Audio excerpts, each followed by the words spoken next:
I now recognize my friend, Mr. Burchett. Thank you, Mr. Chairman.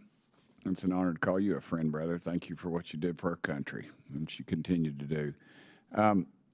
Before I give my questions, I just want everybody to know that Staff Sergeant Ryan Canals was the last person who died in Afghanistan, and he was a constituent of mine.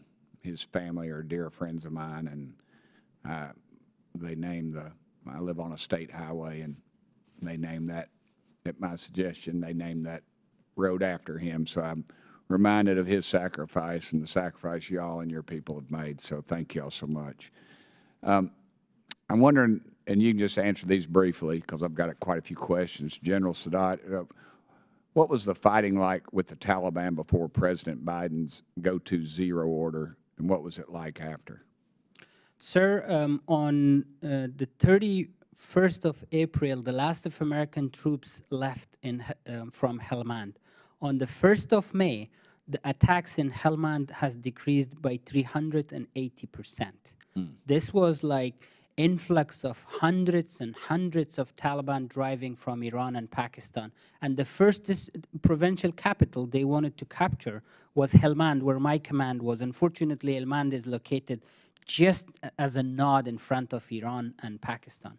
In the 4 months that continued, the Taliban has lost 10,000 of their forces, but they couldn't take Lashkar-Gah.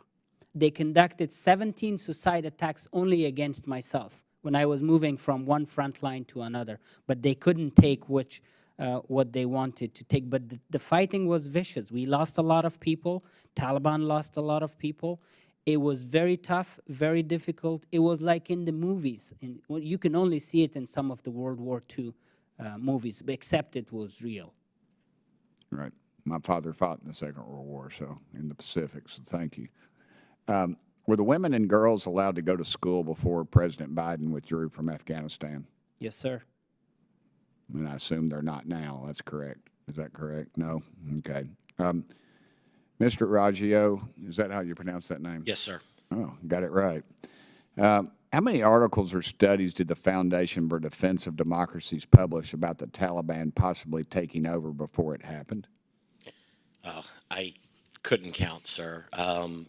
We published numerous studies on, I honestly, sir, I just... So you weren't surprised? Yeah, no, I wasn't surprised. This is something we warned about. Right. Were you surprised at how fast they did take over? No, sir. Okay. Why does this administration continue to say they were surprised by how quickly the Taliban regained control? I mean, everybody was talking about it. Everybody said it was going to happen. It was on the news. It just seemed to me, that with them to say that to me was just ridiculous. It would be an admission that if they knew that Afghanistan would have collapsed so quickly, then, and they withdrew anyway, it would have been an admission that they left Afghanistan to the predations of the Taliban. Okay.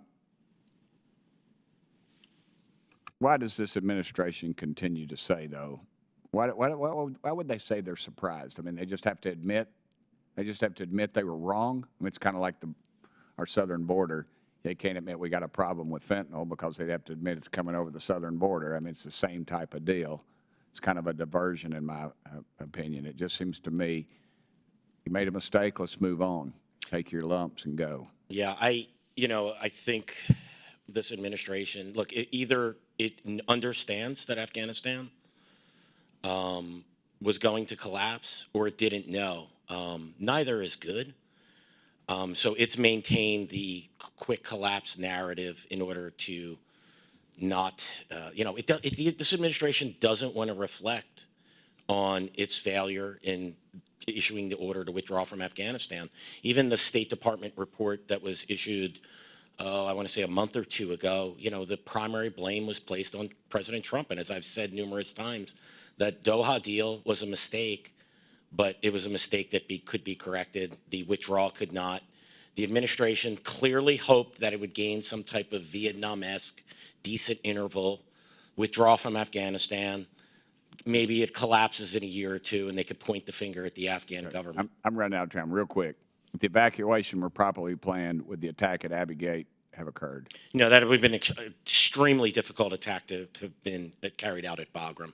Anyone who's been to Kabul, which I have, and of course my panelists has as well, it knows that conducting an evacuation from Hamid Karzai International Airport would have resulted in an absolute disaster. A private in the U.S. Army would have understood this, sir.